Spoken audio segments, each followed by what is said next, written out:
We'll begin now to properly get into the content of the text. We'll start from page 27, chapter 1, The Integral Worldview by Pavel Florensky.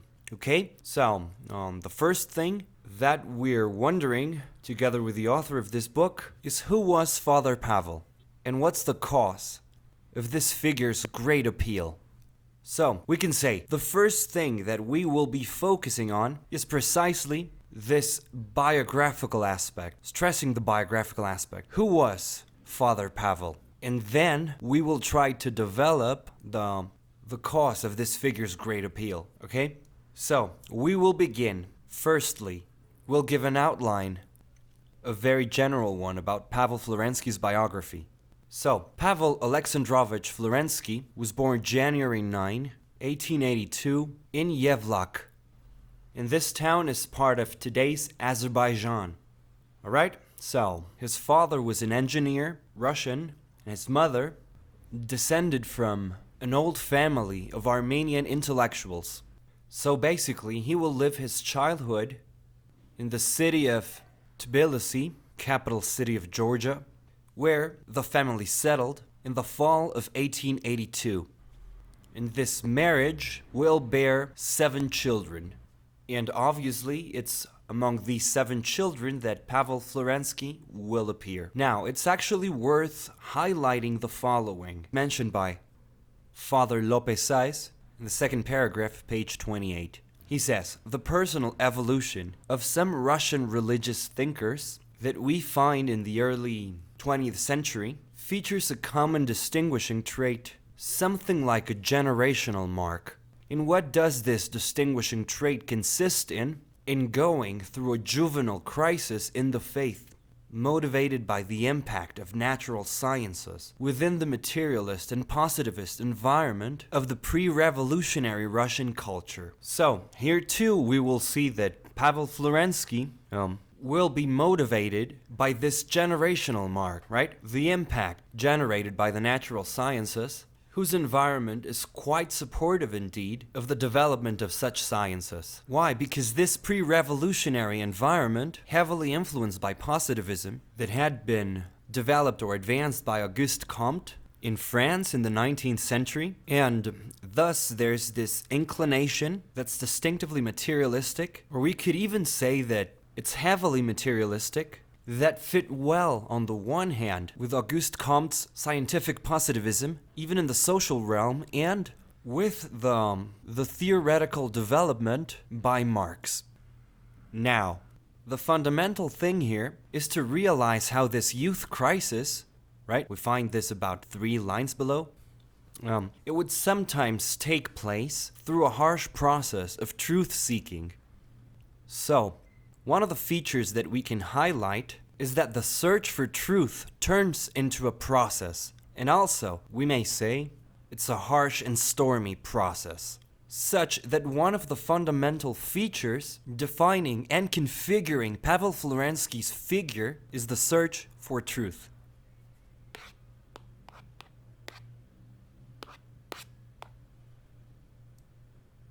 And this search for truth turns thus into an existential process. Hence, this existential process is none other than the profound acknowledgement that it's only through this search for truth that it's possible to find the real meaning of life itself. And this, without losing sight of the fact that this generated a profound period of crisis and of conflicting situations. So what they're looking for, this generation in general, is to find a re-encounter through this existential process with religious experience. So this existential process aims to a re-encounter with religious experience and primordial.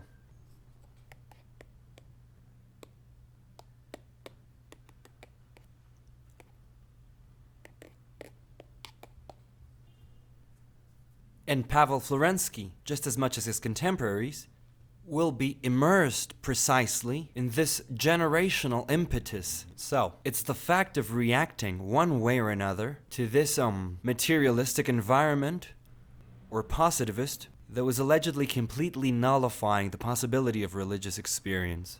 And so, as we said, Pavel Florensky, along with many of his contemporaries, gets in contact with this search for truth. He takes it as a full commitment in life, right? This is how we could define this existential process, as a complete life's commitment.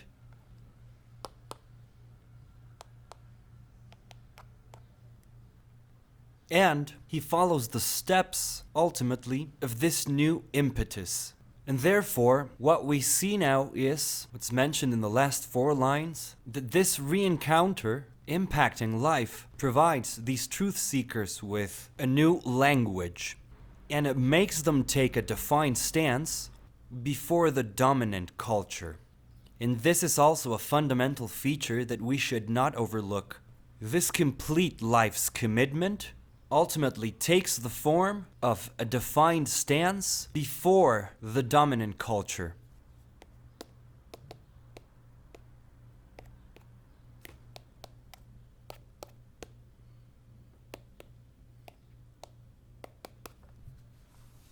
And why highlighting precisely this fact of a complete life's commitment that's defined basically as this stance before the dominant culture? Because it's precisely due to this search for truth that Florensky, along with many of his contemporaries, many of his countrymen, will pay a high price precisely for taking this step. Thus, for taking a defined stance before the dominant culture. The price to pay is, at the very least, prison. And in a much more generalized way, death.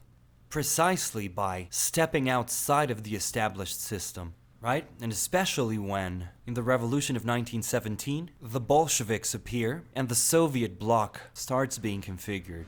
So here, it's worth highlighting that this search for truth will always lead, one way or another, to take a defined stance before the dominant culture.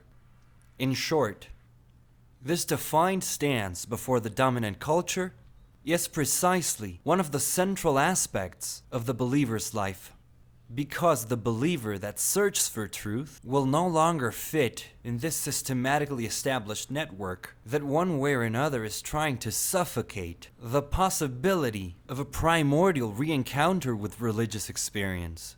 And therefore, for instance, especially in Florensky's childhood and youth, this process will be a distinctive mark. We see this on page 28 in the second line. It says, in his memories, he tells his first experiences, which only, in a very broad sense, may we consider them as religious. Florensky, indeed, due to the lack of an explicit family believing experience, grew up in an atmosphere of intense mystical contact with nature that nourished what he would call his own childlike worldview. So here, we see that this defined stance before the dominant culture will also lead us to the acquisition of a worldview.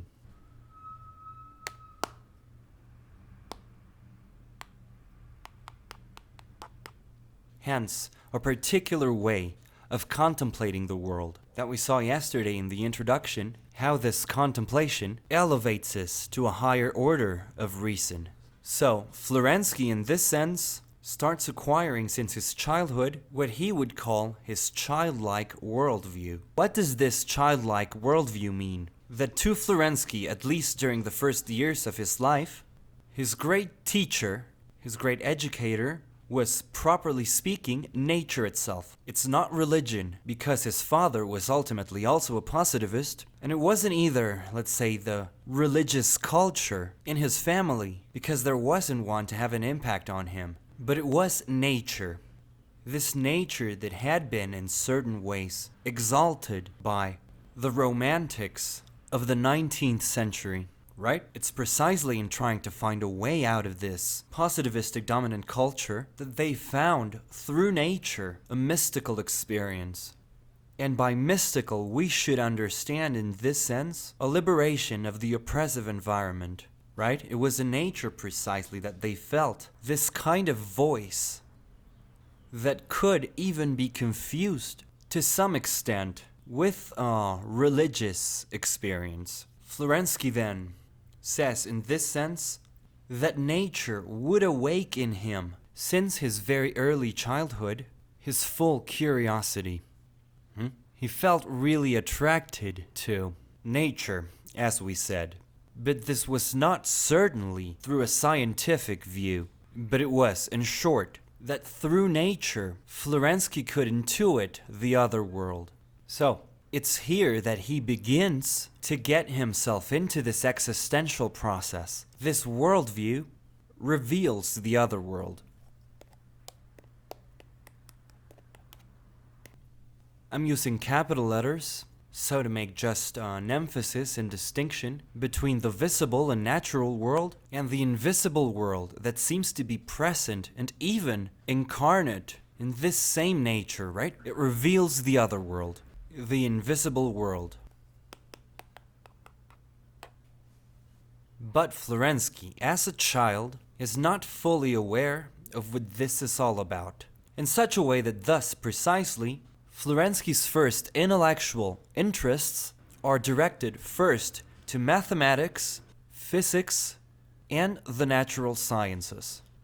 Why? Because it's the environment in which he is being developed. So this deep interest, this childlike worldview that's awakening in him, takes him to direct his interests, his personal interests, to mathematics, physics, and the natural sciences, but always filled with an enormous passion for the philosophical questions. So, to Florensky, let's say, there was always a thirst for completeness. So Florensky feels, let's say, through this worldview, that a thirst for completeness awakes in him. And this thirst for completeness, Florensky will attempt at first to try to satisfy it through the study or of an intellectual field that's excessively broad. I say excessively broad because there's practically no field of study that Florensky didn't, in one way or another, touch or examine. So he's ultimately trying to grasp this totality that he started to intuit and that he starts feeling attached to, and he begins trying to get closer to through the great variety of knowledge, of all knowledge. We see this in the third line of page 29. And the text says, a first step in his evolution was fulfilled in 1899, a year marked by spiritual crisis. So look at the date, 1899. Exactly the last year of the 19th century, right? So it's like saying that Florensky also is born with a new century that is being announced. Why? Because his thorough search for truth had already started in 1899, his search for truth. In short, he was 17 years old back then. So look, at the age of 17, Florensky already feels in a much clearer way this anxiety, the anxiety that leads him to start searching for truth. And this will take him at the same time to a split. So the first thing that we learn then about Florensky's childhood is that this thirst for completeness involves or carries a conflict with it. And why a conflict? In fact, we could say that this is Florensky's first martyrdom. Martyrdom in the sense of testimony of truth. Remember what we talked about yesterday? To be preachers of truth in this world. So the first preaching that Florensky offers, without yet being aware of it, at the young age of 17, so practically still a teenager, is to come into a real conflict. And what is this conflict about? Or what is the very center of this conflict? To break precisely with the environment that we grew up in. This is the first step in the rupture. So this thirst for completeness and conflict also involves a series of ruptures. And that's why one of the aspects that we can understand is how Florensky, practically from his teenage years, since he was a child, knows well what he writes, because he has experienced it thoroughly. So this continuous process of beginning to die to oneself to ultimately deprive oneself, sometimes even painfully, of the dominant environment that one way or another has formed us. And why? Because Florensky will perceive or will experience this conflict through the first radical rupture in his life, a suffocating struggle between the scientific or positivistic or atheistic view of life and his childlike feeling of mythical communion with the world and with history. In short, here it seems that Florensky indeed begins, right, to experience in the deepest part of himself, and very painfully, the blunt opposition that can be found between culture and cult. Remember that one of Florensky's fundamental objectives is that culture ultimately transfigure into what it really is, and that's cult. And so he will identify this cult with this view, with this worldview, even if childlike, and the incompatibility with the environment, allegedly scientific, positivistic, and atheistic, in which he lives.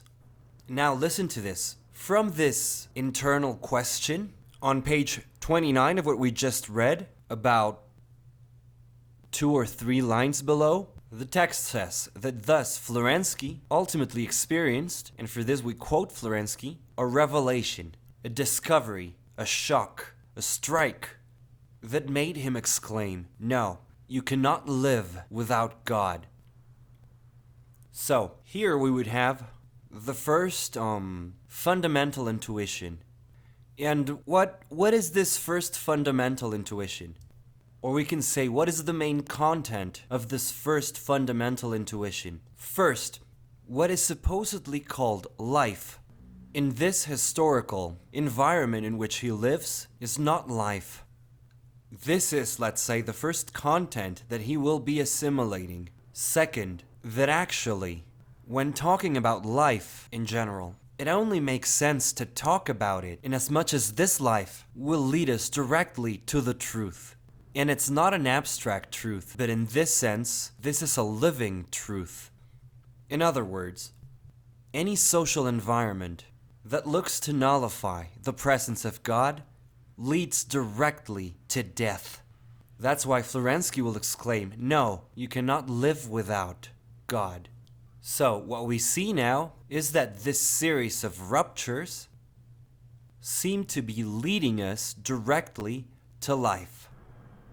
But to the kind of life that is not about the superficial development of human existence, but a life that can only sprout from the encounter with truth.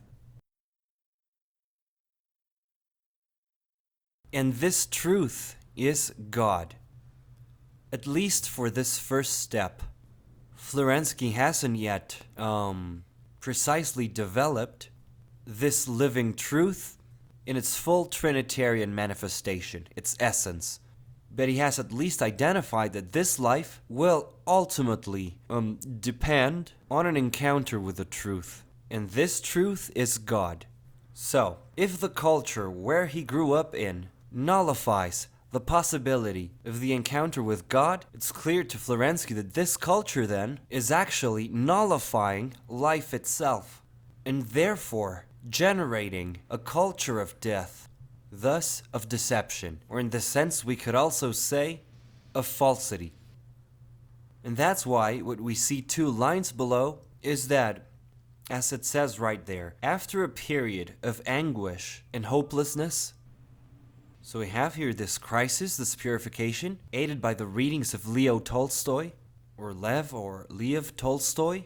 A conviction grew in him that said that truth cannot be the heritage of elitist separated circles, but that truth is the life. So here's where we find Florensky's great childlike intuition. The truth is the life. Truth leads to, as we have been saying precisely, to life. So, this thirst for completeness, this childlike worldview, is precisely, to use proper terms, characterized by 2 very important phases. The first one, a perception of the truth. So this overflowing truth about our acceptable parameters. So this truth that tells us, in short, that there's more than meets the eye. And through this perception of truth, likewise, an intuition that this truth points to something even bigger is elevated to a life, the authentic life.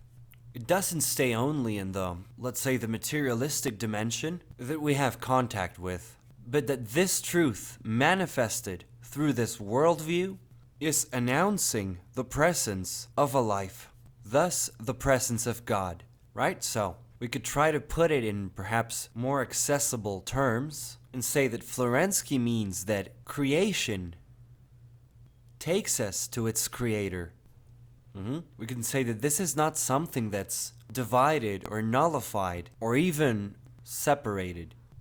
And this is why we see that this intuition will leave a deep mark both in his following search and in the style of his worldview. And listen to this, centered in the fidelity and love of what's universally human.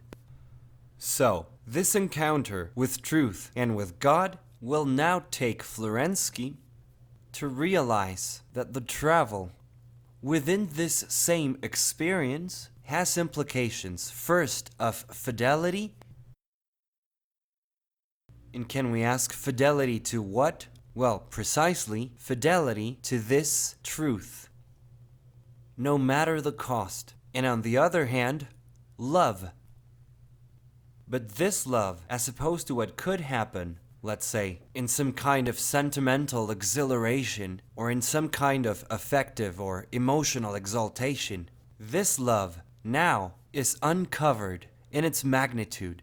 It's a love for what's universally human. So, this love is directed to all men on the earth. It's not limited, for instance, to a mere circle of known people or close relatives. This love is simply revealed, in this sense, to Florensky as a demand concerning everything that's universally human. So, in a manner of speaking, the love of one's neighbor. So, if we look at it, Florensky is certainly starting his spiritual itinerary first through the actual experience of the first commandment, the love of God. The first thing he told us is, no, you cannot live without God. And the second step is the second commandment. So, the love of one's neighbor. This love that now flows onto everything that's universally human. So, every man is ultimately linked to this love revealed in God as truth, and therefore as life. Clear? So we can try to go further and a little bit deeper. So this love to all that's universally human will lead Florensky now to completely open all his perspectives, to recognize that all that's human, let's put it like this, takes him to realize that any person, no matter the nationality, no matter the religion, no matter the lifestyle, whatever, is ultimately called to an encounter with the truth. Because every human being has been called to life, thus to a full encounter with God. Thus, ultimately, to the re-encounter with his Creator. Okay? So that's why, to Florensky, this love, the one that extends or flows onto all that's universally human, is what will finally give him the first step into this great project of communion. And if you remember, that's what we talked about yesterday, right? This great project of communion means that every man, in a nutshell, is called to a communion with the truth, and therefore to communion with eternal life. To summarize, every man is called to experience the love of God in holiness. And here we have, let's say, the first fundamental link that joins and reunites all nations, all the cultures of the world, each and every human being. There are no restrictions. There are no barriers to prevent us from establishing encompassing criteria, so no one's excluded. So what Florensky ultimately detects is that love is not something exclusive, but that love is first and foremost something inclusive. Thus, Catholic, universal.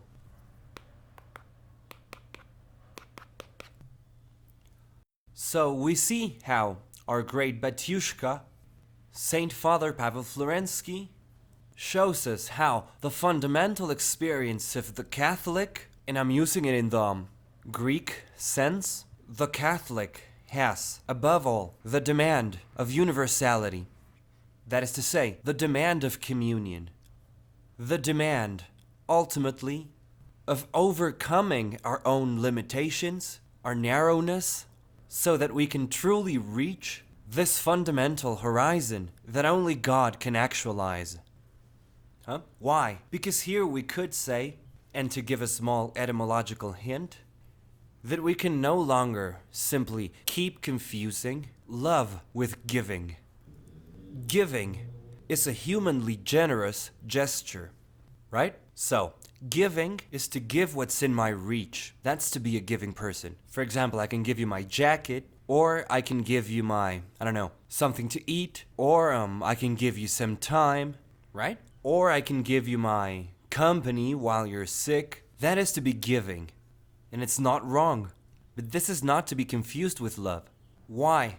Because Florensky also, and this is something that he's sharing with us since he was a kid, says that love is also to break away with every human criterion.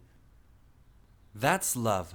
So, what is love? Love is God's full manifestation in the world. That is love. It's not to stay merely with the giving, or with those criteria that define us as humans, or, to put it in simple terms, that are easily within our reach. So, Florensky becomes aware of the fact that this inclusive love, truly Catholic, involves the universality of truth to which every single man has been summoned. And therefore, this truly universal love is God, and not, in a manner of speaking, the generous or humanitarian expression of men themselves. And it's here that we see in Florensky that he shows a Catholic and universal love as a saving intuition.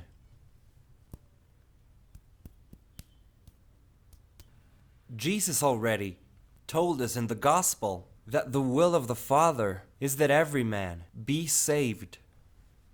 Well, it's this intuition that now becomes alive in Pavel Florensky. He clearly intuits that indeed this inclusive love is none other than the will of the Father, a saving intuition that leads, to, or puts us in the right direction, so that we can come to every man to have a re-encounter with the truth, and therefore with eternal life. And what does Florensky say about this? Florensky says in this quote, "The solution to this devastating conflict, between the environment that he lives in and this intuition that has taken over him, came from somewhere I never expected it to come from. Its origin was my father's skepticism related to men's teachings and convictions. A skepticism that he was completely permeated with, that had fed me since my childhood." Florensky says, "Truth is life." I would repeat that to myself many times a day. And what does it mean? That he's internalizing it. Something we have to internalize. He says, it's impossible to live without truth. Without truth, you cannot have any kind of human existence. So, in this first sense, this saving intuition is the kind of intuition that indeed will be carrying the mark of the light of truth. Because in the same sense that Florensky was intuiting here, without truth, it's impossible to have any human existence. So, to Florensky, it's clear that existing is only real on the basis of a profound experience of truth. So, to the living experience of truth. If we're not in this truth, or if we're not really in the only truth, then Florensky will say that human existence is not possible. Florensky says, this was as clear as the sun, but thought remained in these assertions and some other similar ones, every time facing an unbeatable obstacle. And suddenly one day, I raised the following question to myself, and what about them? So, what about the ones that are not in this truth? Let's try to focus now this on their context. What about these great promoters and defenders of the positivistic, materialistic, and atheistic culture? What about them? What about the ones that are seemingly somewhere else? He says, and with this question, the wall was knocked down. Florensky says, what about them? With all of them that are now living on this earth, and the ones that lived before me. All of them, the peasants, the savages, my ancestors, the entire humanity. Is it the case that they lived and are still living outside of the truth? I would dare to say that all these men did not possess and do not possess the truth, and that therefore do not live and are not even men? So, here Florensky indeed seems to be taking a decisive step. Man, as such, can only reach his true identity and fulfillment through truth. When a man, for example, is not precisely oriented by the truth, then man himself will cease to be a man. Let's give a very simple example so you can see Father Pavel's deep intuition. And it's also an intuition of some contemporary thinkers like Alasdair MacIntyre or Charles Taylor. The basic intuition is the following. First, what happens if I don't make an effort to be fulfilled in truth? For example, if in my job I'm not trying to be honest, for example, what will happen is that thus, precisely because of this lack of commitment, and as we said, because of this lack of fidelity, then my humanity degenerates. I turn into something that's not really what I am. For example, into some kind of moocher or scrounger, right? So, to Florensky, the only thing that really allows us to flourish as what we are is the truth. So what we see is that to Florensky also, this fundamental saving intuition is, unlike what we still think, we as contemporaries, is that truth is not a superfluous question, but that truth is substantial to the very development of life. Alright? And so this point about truth is chief. That's why I repeat it. Florensky clearly intuits, right at the beginning of the 20th century, that truth is not a secondary question or irrelevant to the existence of men, but quite the opposite. Without truth, human existence wanders off into a total misdirection. So, truth is not a secondary question or something irrelevant or even only important to some intellectuals. No, truth is, let's say, the fundamental guidance of human life. From this moment on, Florensky will begin now to develop. He begins to grow his integral worldview.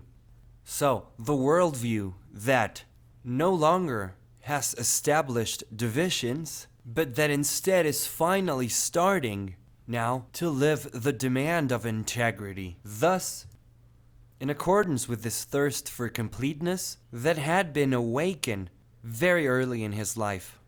So, in short, what we see as the very heart of his conflict is the breakup with subjectivity. Because this is an absolutely necessary condition or the fundamental principle of what's Catholic. This overcoming of subjectivity. So, all this that we have mentioned, the core itself of this conflict, will therefore constitute the overcoming of subjectivity. And therefore, It implies a gradual appearance, an appearance that's ultimately appalling and frightening about the objectivity that now flows. This objectivity that we had already mentioned yesterday. So, the first thing, the great point that Florensky makes, or the great step that he takes here, is that the overcoming of subjectivity in Florensky is done through the intellectual plane. What does it mean to say that Florensky overcomes the intellectual subjectivity? That truth does not depend on his judgment. That he cannot have the last word. And this is what he will teach us in the Theodicy. This is exactly the fundamental program, the philosophical and spiritual journey that Florensky will teach us. To overcome subjectivity as a first step, precisely through the intellectual plane. And this means that overcoming subjectivity will lead us to embrace the broadness of the universal. Overcoming subjectivity will take us then to embrace the broadness of the universal.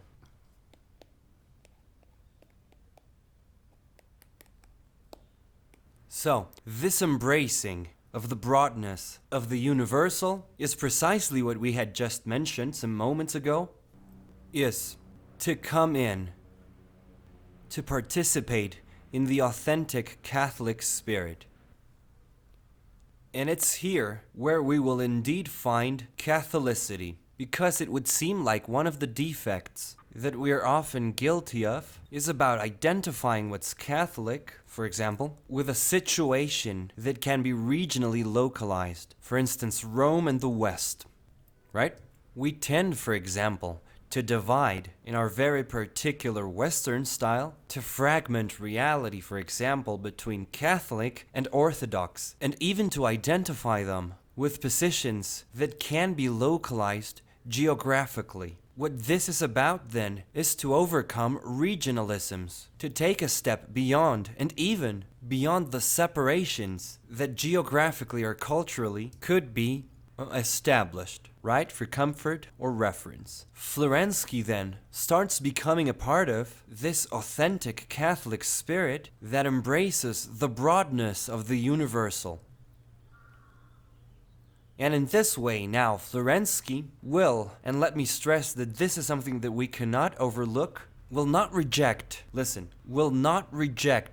intellectual interests that had risen in him, interests in physics, in mathematics, and the natural sciences. No, precisely because this would go against the Catholic spirit. It would be, let's say, a betrayal, a lack of fidelity to this encounter with truth. Rather, what he does instead is now to take, for example, the study of physics, but integrated with an intense religious search. In short, what we see is that Florensky already learned to overcome the divisions, no matter which, no matter where they come from. The overcoming of the divisions consists in, now for example, in dedicating to the study of physics, he integrates a profound and also intense religious search. Or to put it differently, Florensky realizes that science and faith are not at odds. The only thing that has to be achieved is its proper integration. And this was, let's say, at least a stance that was considered unacceptable.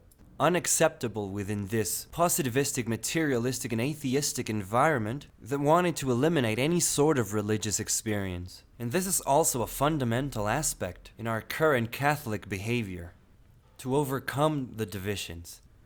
To stop thinking that they are about absolutely irreconcilable aspects, but to always be looking to embrace the broadness of the universal. So it is in this sense that Florensky started studying physics at the age of 17, and he does it while integrating an intense religious search. And where does this take him? We see this in the remaining 5 lines. On page 30, the first paragraph, that at the age of 17, he clearly perceives the limitation in physics as an instrument to reach a profound knowledge of reality.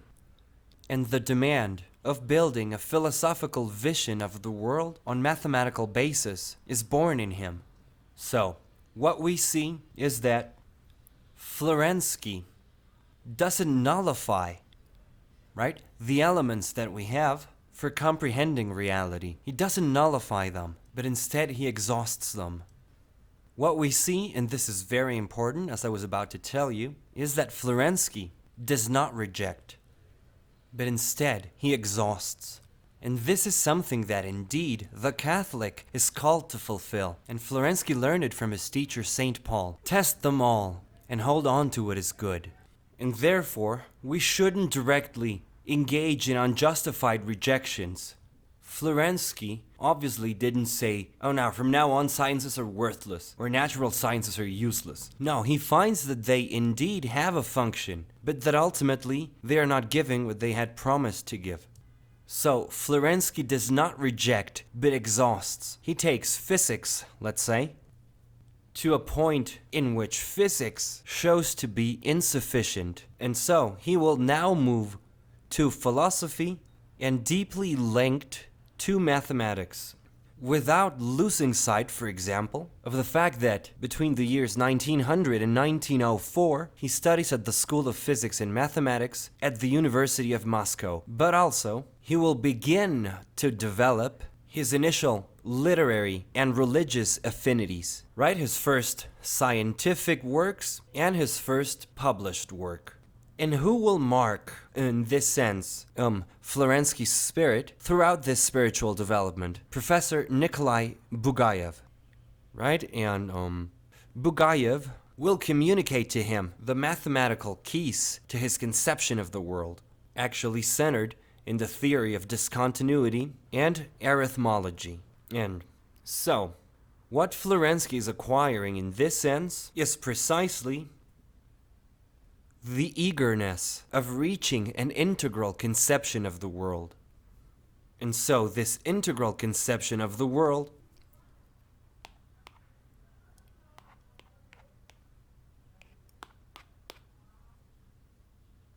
within this integral conception of the world, the intention is to exhaust the resources, not to reject them, but in this integral conception of the world, the resources that we have are going to be preferably exhausted. So to push to their limits, right?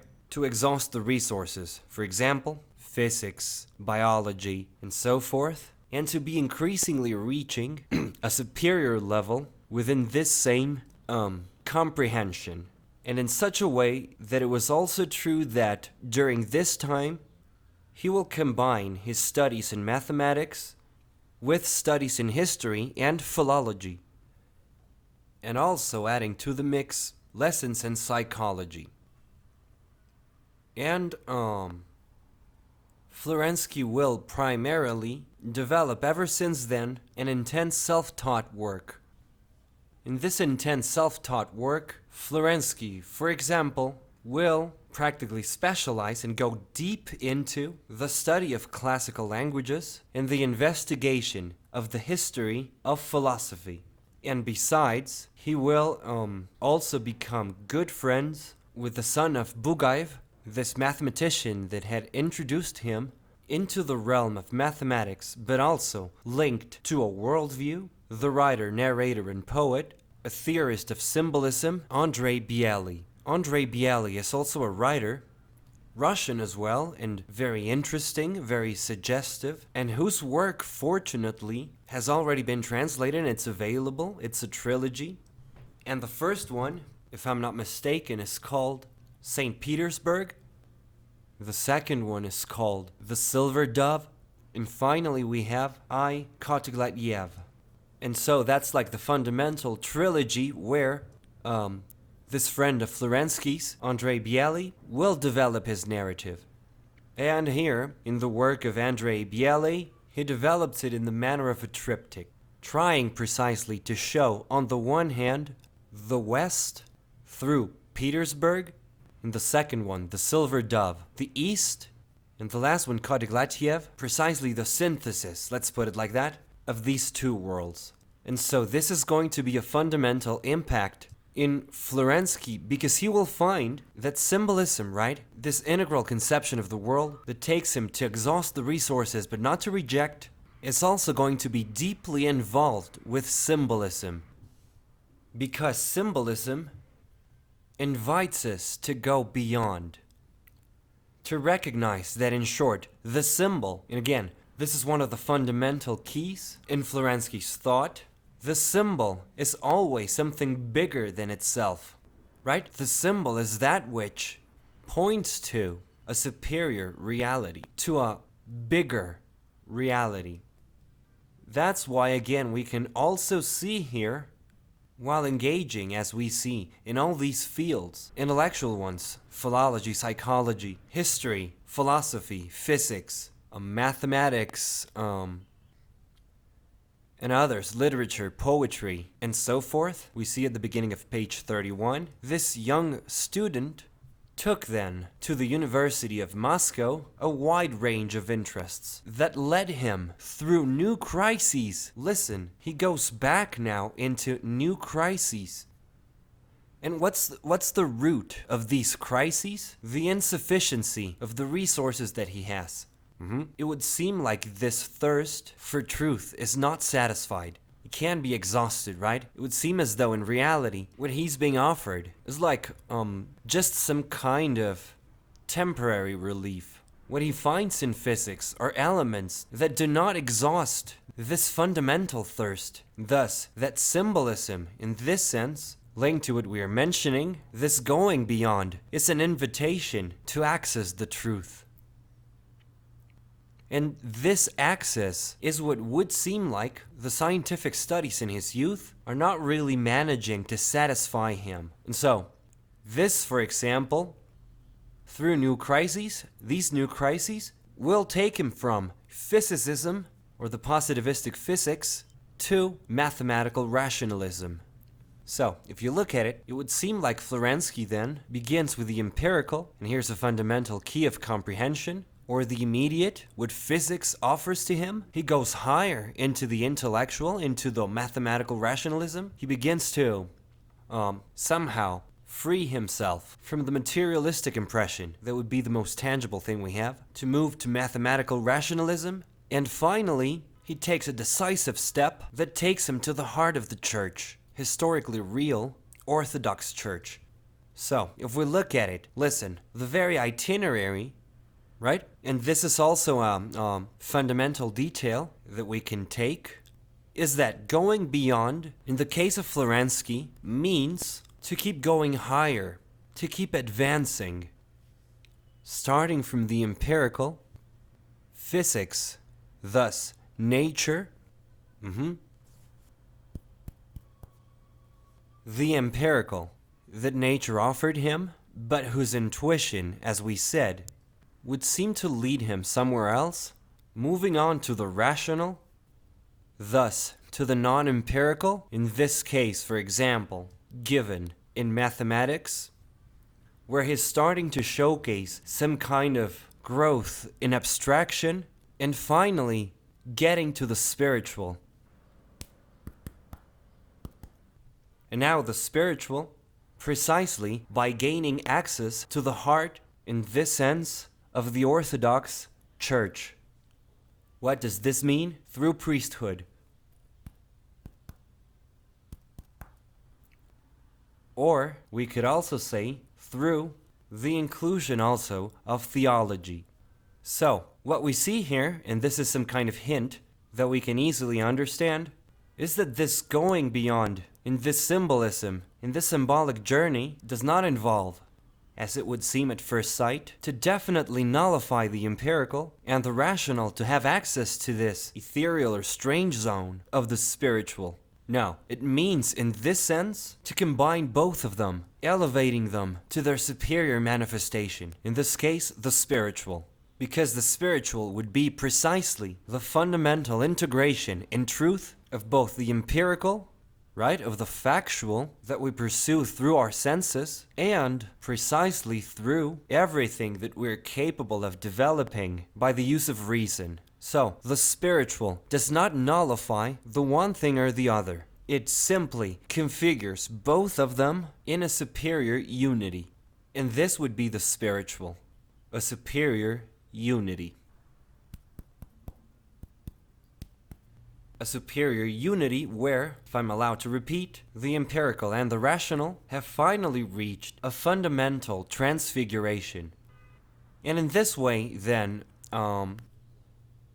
during this time, and we're still on page 31, about 5 lines after the beginning of the paragraph, in the years following 1899, as a student of mathematics in Moscow, already aware that truth can only be God, the motivations of his studies were, as he himself indicates, and Florensky says, an interest in simple people, with an integral knowledge of the world, and then an interest in religion. And so in this way, just at the end of his university studies, will Florensky have discovered, by his own experience, the reality of the church. And what could we say here that's a central aspect is how this growth that has taken him to ponder on and exhaust the very possibilities of the empirical, right, or of the senses, to the rational, and also to realize that this is also a growth, but that doesn't ultimately exhaust the integrity of what's real and the definite step into the spiritual. This leads him to get in contact, thus, with this very reality of the church, right? This superior unity, hence reality. Florensky now grasps it in its fullness in the church. Why? Because the church is precisely, as he will say many years later, this fundamental reality where the empirical and the rational, thus the visible and the invisible, are both present in a full way, in a concrete way, in a spiritual way. And so, here what we see is that Florensky finds in the church the symbol par excellence. Thus, the fundamental unity of the visible and the invisible.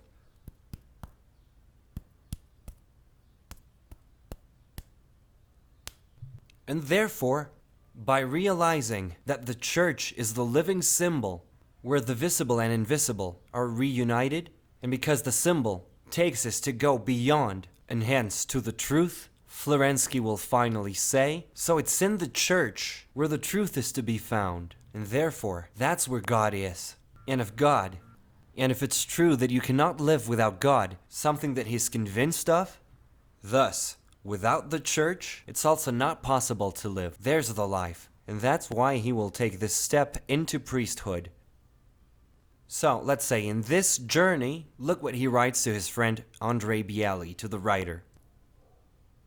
He says, now I understand perfectly why, with this choice, I'm moving away from everyone, and why, at certain moments before, I would disagree with myself. Previously, I would come close to the church in a different way, looking at her objectively as a child looks at his mother when he's separated from her organism. In estrangement, she's looked at with estrangement, and at that time, I would see plenty of defects in her. A rigid cortex under which, in my opinion, there was nothing but symbols devoid of content. I don't know how. Interpret this however you wish to. But somehow, I got in, against my will, in a subjective relationship with the people, and at the same time with the church that is loved by the people. And all of a sudden, I have found myself deep inside all of her openings, and I have taken sides with the defects. Listen, what Florensky ultimately finds here is an experience that could be very similar to what St. Augustine had. Why? Because to St. Augustine, the same thing that he had first found completely unacceptable, even after his conversion, about the Christian reality, was the church. Because what he saw in the church was only the visible aspect. The masses, the lowest of the society, even for an unacceptable society, or one full of defects. That in a certain way, this is the same thing that people still nowadays perceive. We see in the church something as some kind of den of robbers, where the worst of humanity is gathered together, right? The pedophiles, the corrupted, the hypocrites, right? Every one of us. right? Now, so they say, if the church were somehow different, I would be in it, right? But we remain at a distance. The same that's normal for every person. The same for Florensky as for St. Augustine. But this church that is a symbol in Florensky is now turned into a living symbol. That invites him, and that's why Florensky tells him, because he realizes that it's a question of grace when he says to him, I don't know how. Interpret this however you wish to. He says to his friend Andrei Bieli, but I have moved now to take the side of the defects. What does this mean? That Florensky has grown. Florensky has finally gone beyond, has gone from the visible at first to the invisible that is also beating in a strong way, right? There, in a joint way. Exactly from a superior experience of unity. So, Florensky now does not stay in his own judgments and does not step back because of what he sees, but instead he grasps the depth of what's happening there. That's why he takes sides with the defects. For St. Augustine it was longer. In the case of St. Augustine, in spite of having been ordained as a presbyter, he still featured some resistance. Because what did he expect to find in the Church of God? Maybe angels and saints, right? But he saw that it wasn't so. That he would find people that were just as ordinary as he was. In fact, the decisive step in St. Augustine to go beyond will be taken after he becomes a bishop. Only until then, he will understand the fundamental role of the church. From that moment on, he will experience, literally, this inclusive love. This fundamental love that, as we recently saw, takes you to embrace the to embrace the universally human. To realize that the criteria that we ourselves establish are wrong because they are limited. That's why.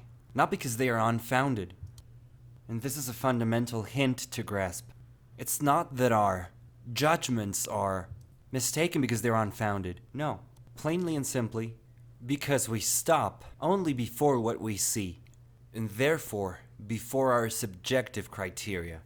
So, what we see is that Florensky, right, grasps that the church is a living symbol through, again, as it had happened in the intellectual realm, precisely through the overcoming of this limited subjectivity. And he says, life has opened up before me. A life that is perhaps struggling for its survival and barely has a beating, but that it's still, nonetheless, a life.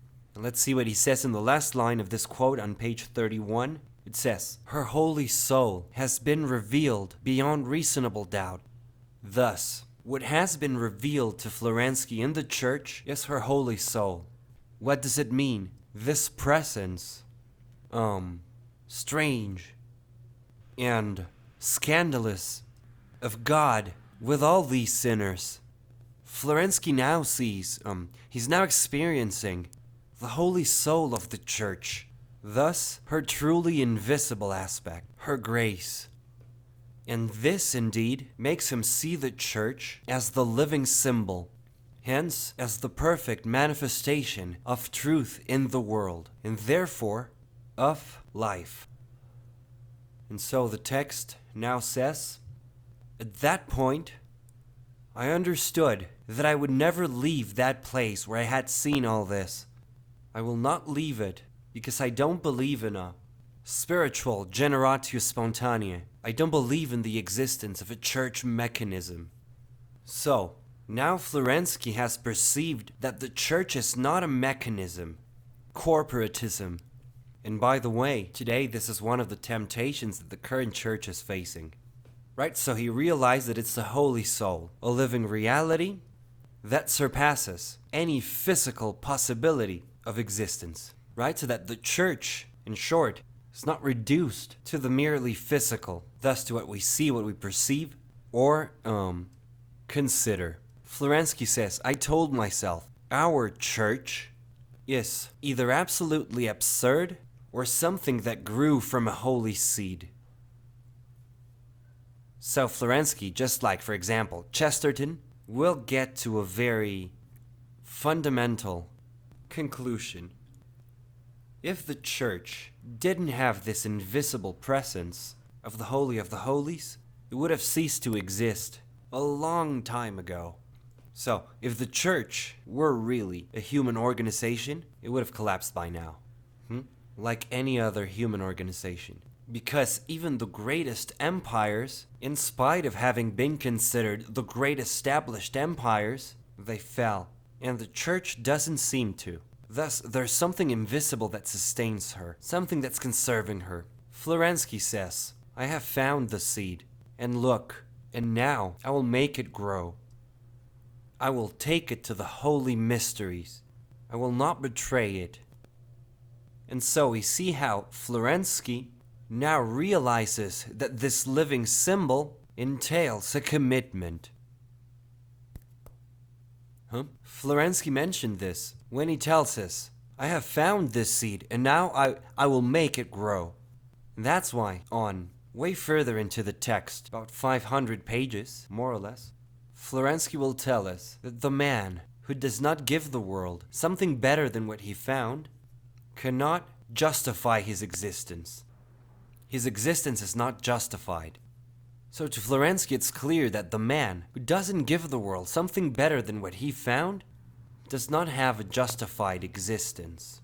So here we see this fundamental purpose in Florensky. It entails a commitment with this living truth, the living truth that's established here, and thus also a fidelity.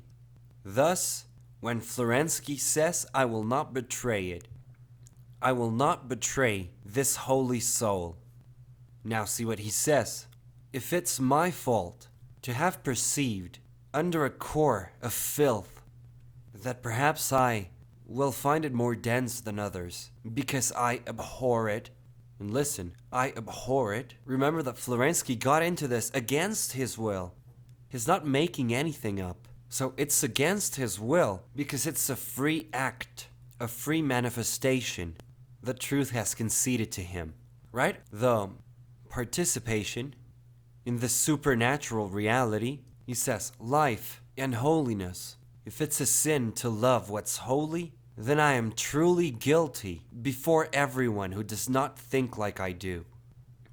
So what we see is that in this letter, Florensky is perfectly aware of the place that he's now taking. What we said at the beginning, right? We saw how this search leads us to take a defined stance before the dominant culture. And he knows that precisely through this decision that he makes, through this commitment, the fundamental antinomy appears again. It's a commitment of acceptance. Okay, I'll write it here. Commitment of acceptance, but that at the same time will entail the rejection of men. The same thing that was narrated, experienced, and transmitted to us by the great John Henry Newman.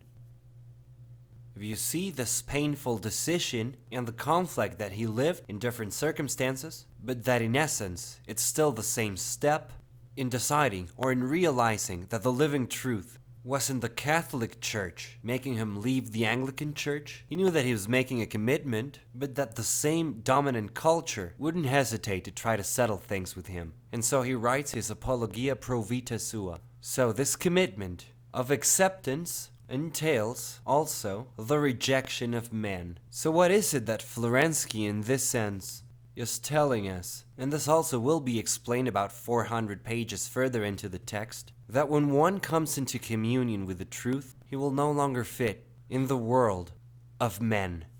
One is like excluded, one is out. Adrian von Speyer also told us this. One is already living between heaven and earth. Yeah, one is like kind of outmoded because one is not completely in heaven, but it's also no longer rooted in the earth.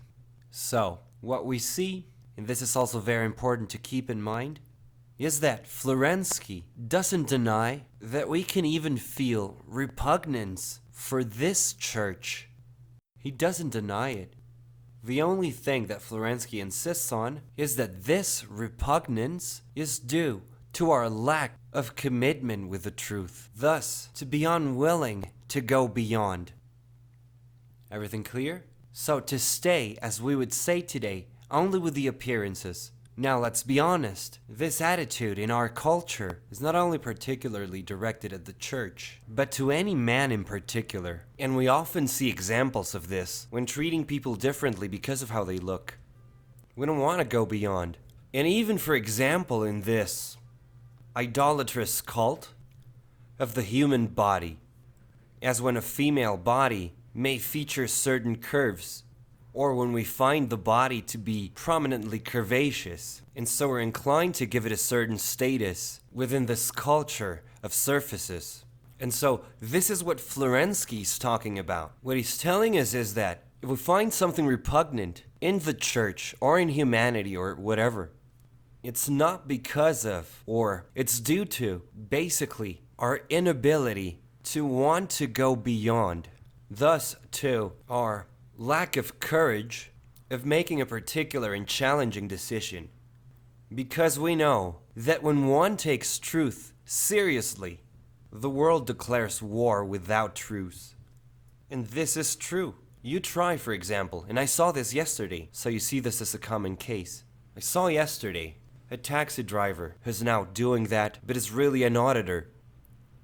And he was simply fired from great companies that I won't mention by name because it's irrelevant, because he wanted a commitment with the truth. So he would come in and say, look, this is a fraud in here and this and that. And so he told me the name, but think about the comptroller. Yeah, I think it's the comptroller. Yeah, but they told him, yeah, we'll take care of it. And the next week he was fired. He went to a bigger company and the same thing happened. And it was both government and private companies. And he found the same everywhere.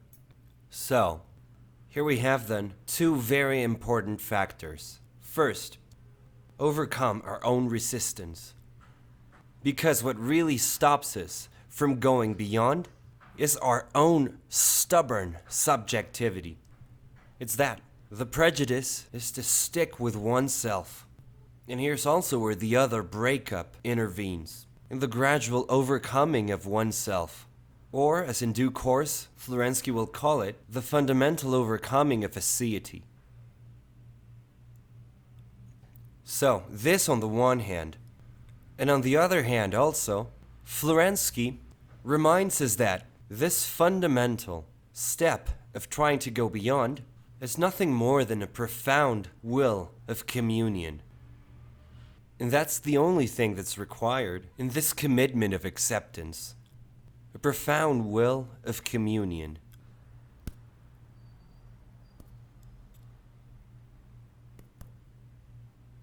You will even see how these details that we're giving in this biographical profile of Florensky is what he will grow, write, transmit, teach to everyone, the whole world.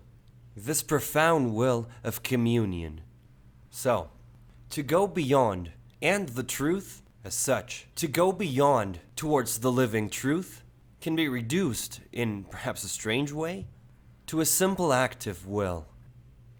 It will all depend, as Maurice Blondel would say, this Catholic philosopher from the late 19th century and early 20th century, it will all be divided into a simple disjunction in the will. Yes or no.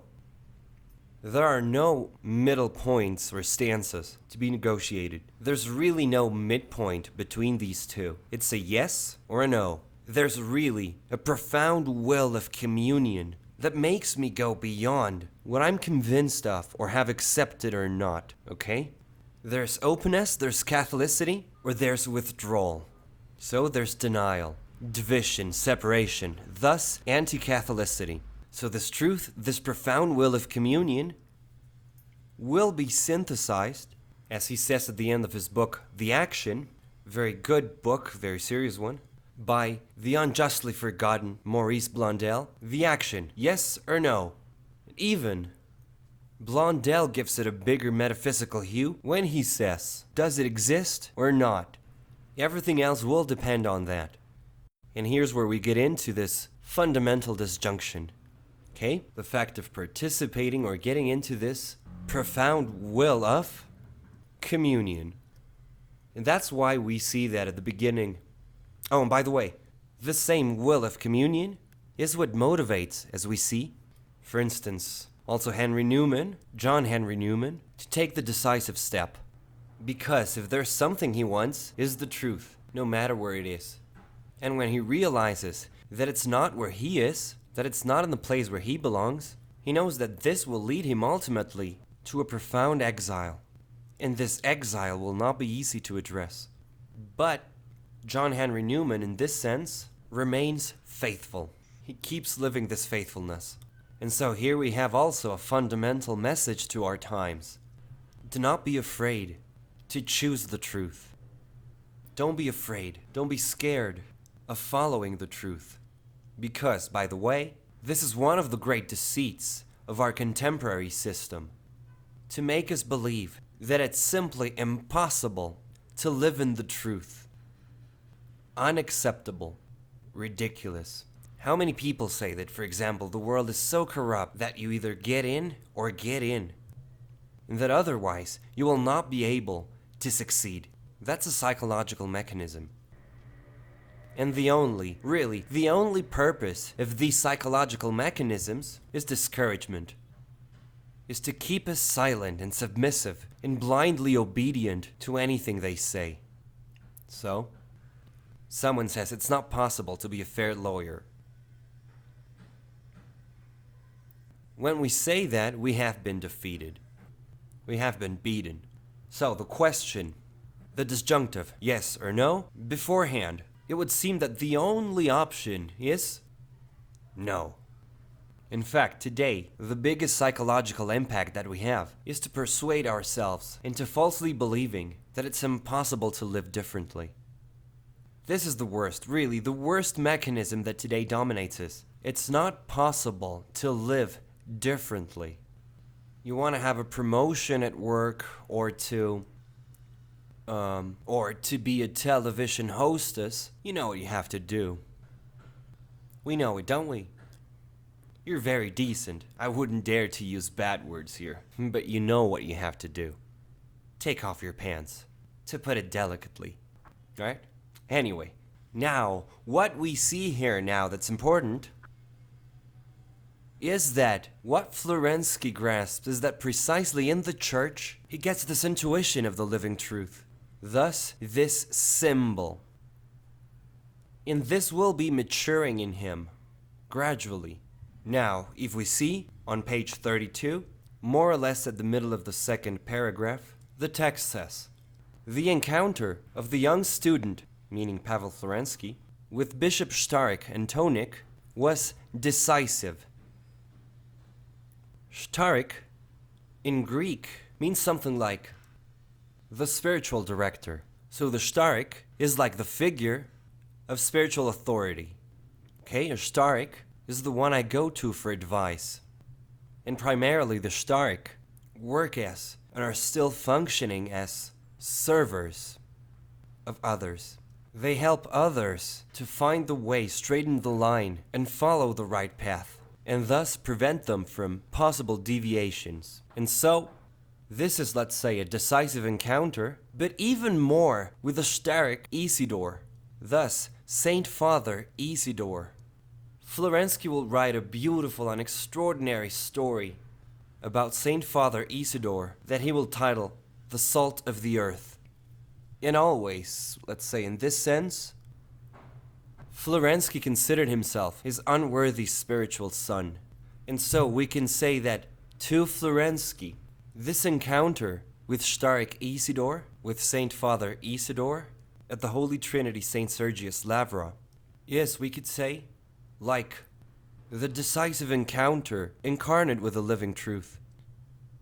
Because there Florensky realizes that in spite of his image of a repugnant cortex on this thing called the church, he also realizes that in this same church, you also find some strange phenomena as saints. And so Florensky later on, what he will indeed narrate is that holiness, first, is real. Second, it's possible. And third, it's within everyone's reach. And he will precisely base this on Saint Father Isidore. And what he will be narrating is pretty much his spiritual profile. And this is a very, very short book, but that tries to go precisely to the fundamental about this holy presence, about, let's say, this presence of church.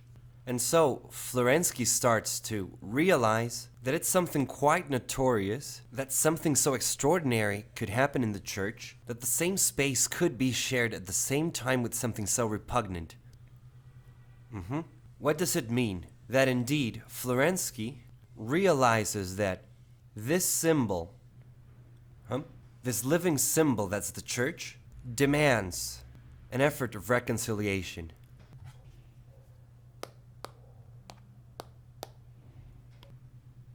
And this effort of reconciliation is nothing more than an integral elevation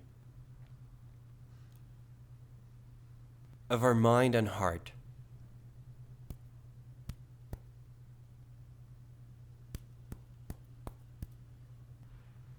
And here we find as well one of the fundamental features of Father Pavel Florensky's perception.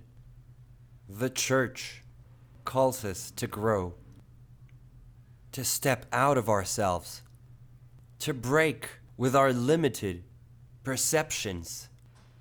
And it always calls us, it always demands from us that we come into communion with this truth that transfigures what we think, what we feel, and what we say.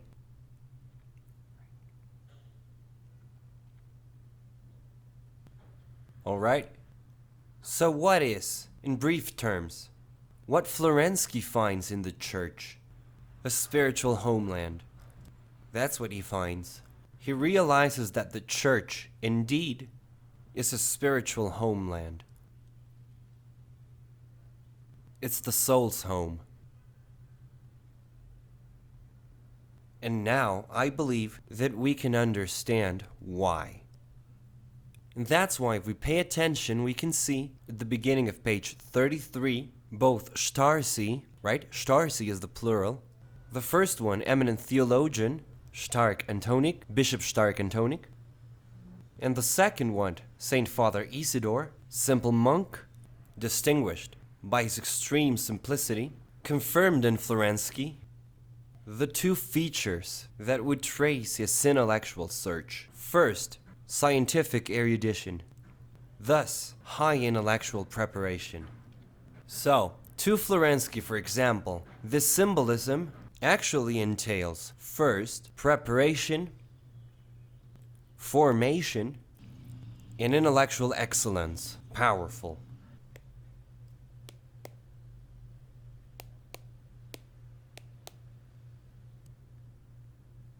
Thus, a real growth in thought.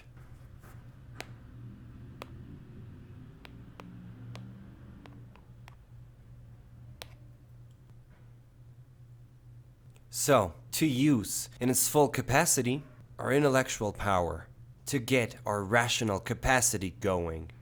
But, on the other hand as well, what will outline this search is certain simplicity. A fundamental simplicity in the people's expressions.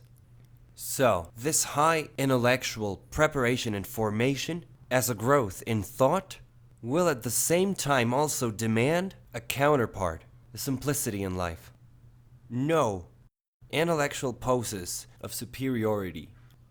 No letting ourselves be dragged by the temptation that's ultimately quite present in the case of intellectuals, of thinkers, of intellectual pride.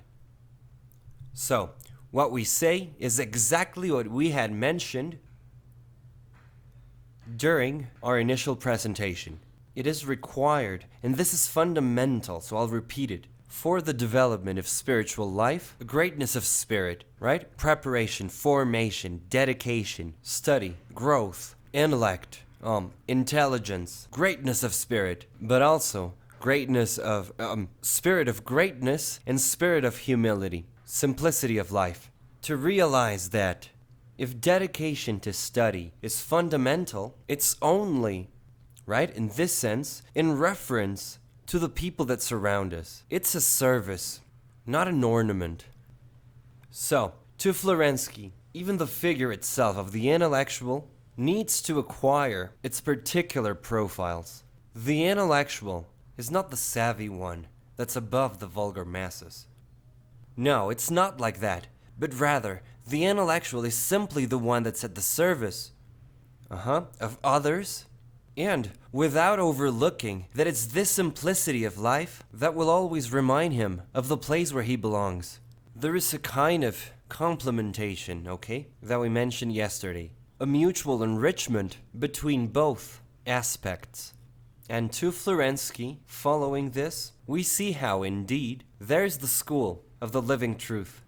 So, to Florensky, okay, following this, as we have mentioned, given in these two aspects, study, let's put it like that, and prayer, intelligence, and simplicity, and power, and humility, will represent the school of the living truth.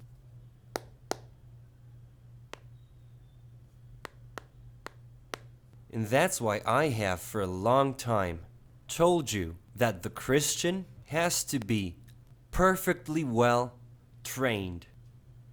He has to develop, okay, his intellectual potentiality. He has to be up to the demands, especially in our current times. But without forgetting his simplicity of life. That's his fundamental base.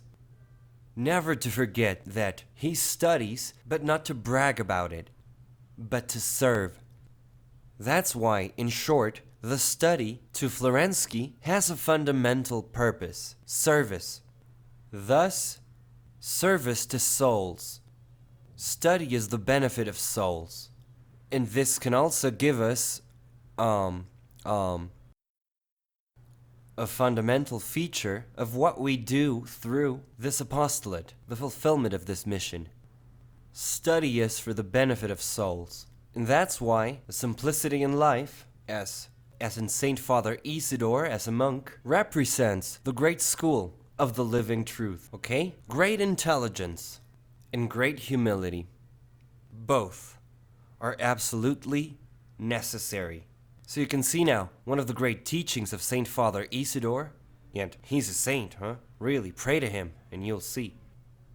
On one occasion, some kind of prince came to see him at his cabin in the woods. And so he was there, and they come to see him, and they give him a couple of samples of exquisite jam, of aromatic fruit, something very special. And so Father Isidore takes it and says, "Thank you very much, son." And then he turns, and he had a little tool, opens the jars, he takes out a kind of platter, and he pours one and then the other.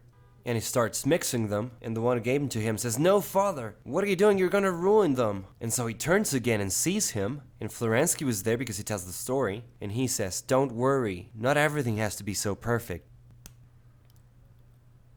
That's the point. Humility. Humility at the center. To realize that, to us, humanly, sometimes things have to be perfectly well made. Perfectly well made. And it shows us that spiritual freedom will not get stuck with humanly restricted criteria. Demands that many times suppress the liberty of man. So, the simple response by Father Isidore, like that, so simply put, don't worry, not everything has to be so perfect always, reminds us of the path of the living truth. The path of the living truth is not about trying to achieve an impeccable perfection. It's not that. It's actually more about going forward with simplicity in life's tough path. Acknowledging that we have weaknesses, that's true. That we fall and collapse many times, that's also true. But to always acknowledge that we can always count on divine help that won't betray us, won't let us down, and will not abandon us. So it's to fall and to step back up. Saint Benedict, for example, summarized it very well by saying that the key lies in never giving up hope in divine mercy.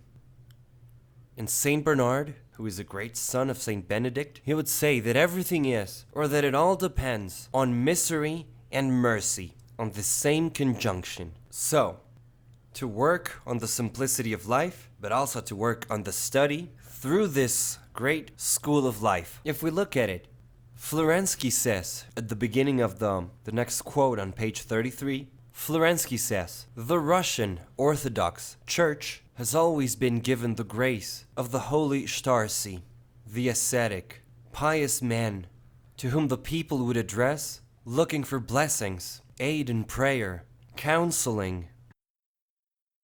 This tradition is still alive today. In the holy Starcy, the people see an unquenchable spring of truth itself, and it's precisely this living truth that Orthodox Christianity leans toward. So, we can see how the same thing that we, let's say, Romans, just to make this distinction, okay, let's overcome the borders once and for all. What Florensky is heading to is to recognize that the true Orthodox Christianity is primarily based on the presence of the saints, of these witnesses of the living truth, the same as we do. For example, in a beautiful short text by Benedict XVI, Joseph Ratzinger, titled The Church, he said that the true church were the saints. There's the face of this church. There it is. So this is what we said, the community, right? This fact of Jesus wanting to make his all the cultures. And it says, moralism and juridicism have never actually found particular sympathies. And what is moralism? It is to suppose that it's enough with trying to behave well in life, to do our duty. And juridicism, to obey the law, just considered legalistically. As we find sometimes Christians who proclaim that they really observe the law. Once again, restricting themselves to human conventions. Okay, to what the law establishes, or to the human obedience of duty.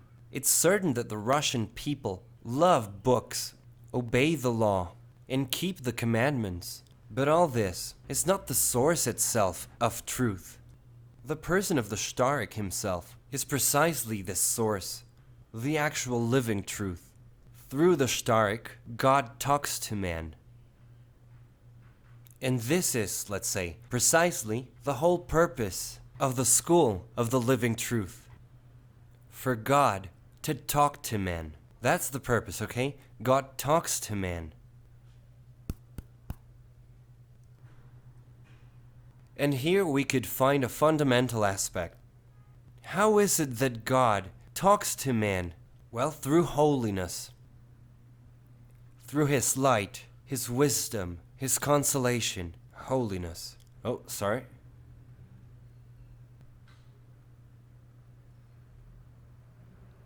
Precisely through holiness. That's the way in which God talks to man. Through luminous counseling, through precise indications, through a consolating company, through a comforting presence, through things like these. And that's why Florensky will say, yes, everything that's written in the books is true. Listen, everything that's written is true. But I come to the Batyushka when I need a word of life. So, here Florensky takes an extraordinary step. He realizes that everything that's in the books is true. But we need words of life. And these words of life can only be obtained through contact with a saint. So, a saint is the one who has taken truth seriously. That's a saint. The one who has taken the search for truth seriously and has taken it as something that commits oneself with all the course of one's existence. That's what defines it. That's the fundamental openness for God to talk to man. And that's where we see then the figure of the saint. And we too should really ask the Lord from the bottom of our hearts to transform us into real Batyushkas, in true partners of souls. Why? Because the book helps. But a person consoles. A person reveals a presence. A book doesn't. A A book can, for example, give us something. But when someone comes in, all is transformed. It's as if we had someone close, a friend, whose father, mother, spouse, or child died, and we came to them and gave them a philosophical or whatever kind of book about death. We could see here that the book doesn't really have that effect. So, we are called to be living presence. And that is holiness, living presence.